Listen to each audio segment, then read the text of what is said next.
This is Luminary Zion, and I am diabetic in Japan. There could never be a father loved his daughter more than I.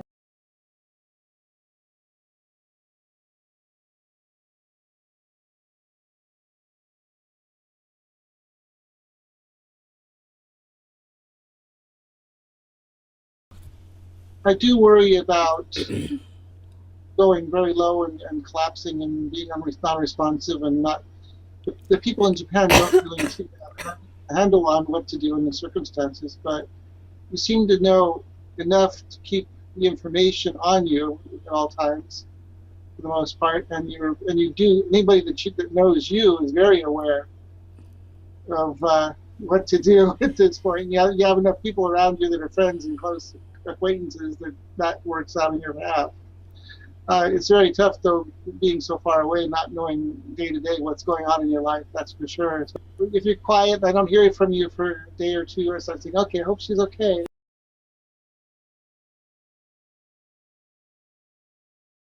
Well, at first it was very frightening, not realizing, because basically we heard that you were very sick, but the doctors had not yet told you why or what. But we were in the hospital, we get the picture of you in the hospital, and you look very sick. And I mean, this is not the normal Cassandra that I'm used to seeing here, so I'm really concerned. It just was a big feeling of helplessness and worry, and just waiting by the phone for each, or by the computer or whatever, for each and every update to find out what's going on, because I don't know.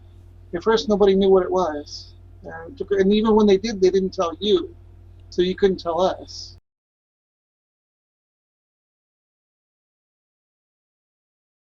Extremely so, yes. That's the biggest thing, is because you're not like I drive there or even reasonably catch a plane there within a reasonable amount of time. And it's just, that was the biggest helplessness. That plus the fact that, I can't even really contact you when you're in the hospital. It was very limited communication at the time. So I couldn't call the hospital even. And ask how you're doing. Here, if somebody's in the hospital, you just call the hospital if they're not, if you can't get any information otherwise. Yeah. I couldn't do that. I had to rely on you, and you could only give us so much because of your limited connectivity at the time as well. So that was the hardest thing right there. It was not knowing and not being able to do anything about it. That was the helplessness more than anything else.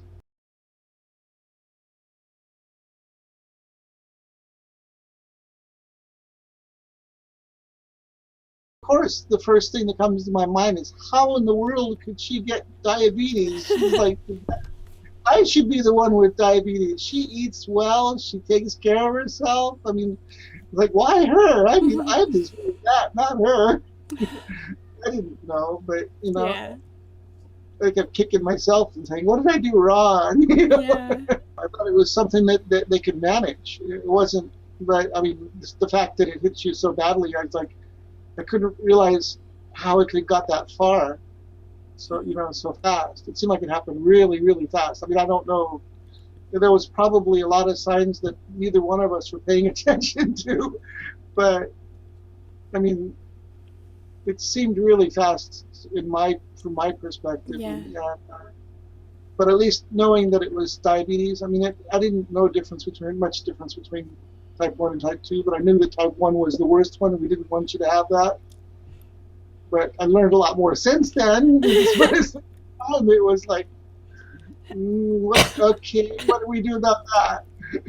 Just like a lot of people, I thought maybe it was just diet and medication, but I mean, there's a lot more to it than that, I'm sure.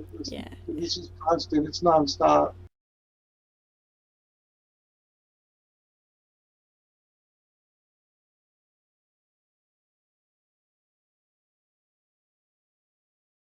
Actually, because it was at the time Diabetes Awareness Month, and I had just gotten a Reader's Digest article, I read on it before you even told me about it. So I had some information, more than I would have had without that being the case. Much more, in fact.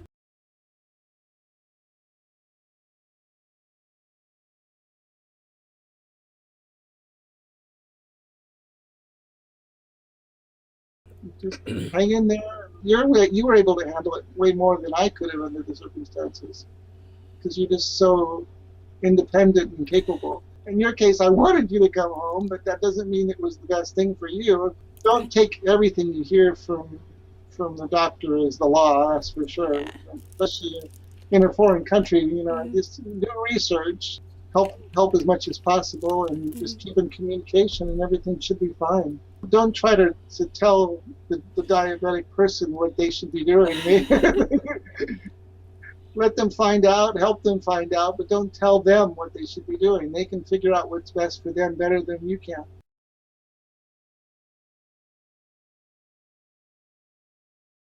Just some major side effect, like coming along and not being there soon enough to assist you and be there for you when you need me. That's my biggest fear at this point, because honestly, it's so far and so long to get there that even if I could just get the money together real quick and do it, it's like by then it might be like too late to do anything about it, or even if I could. And that's something that you wrestle with even if you don't have diabetes in the equation. That's something you deal with just from being far away. It's true, and that isn't always just as far as you are, as far as I can think of right now. Today's world with the Skype and things like that, I mean, makes it so much easier to communicate and to speak with where we can see each other and everything. It helps to see each other. When I was young, talking to my father when he was in Spain and I was in America, it was sending reel-to-reel audio tapes back and forth because we couldn't afford the long-distance phone calls that the cost back then in the 60s.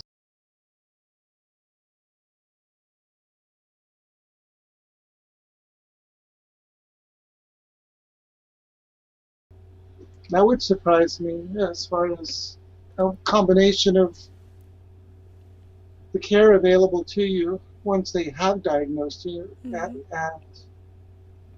there seem to be quite a few differences in that respect. The knowledge of diabetes in America seems to be more in tune with the scientific community. Yeah. Medical is really piss poor here. Sorry, as far as expense, it's bad. Care is not bad. It just costs too much.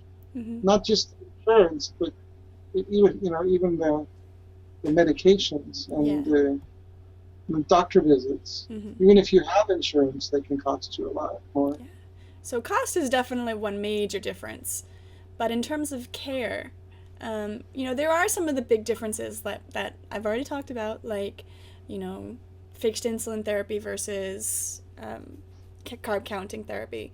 And there are some of those big differences. But when it comes to doctor ignorance and the fact that the patient, us, me, diabetics, have to take control and really just figure it out for themselves, that's, from what I've been hearing, I've been talking to diabetics around the world, that's universal. No matter where you go, you will encounter doctor ignorance. I wasn't aware of that. I mean, it's talked about a lot more here. Maybe it's just not talked about as much there.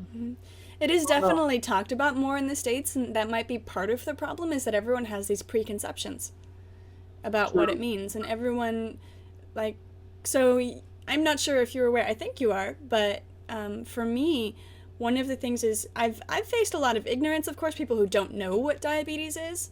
But the thing that would be most in common with the United States is that people who do know what diabetes is, they default to type 2. But you're so thin, but you're so young. Oh, did you eat a lot of sugar?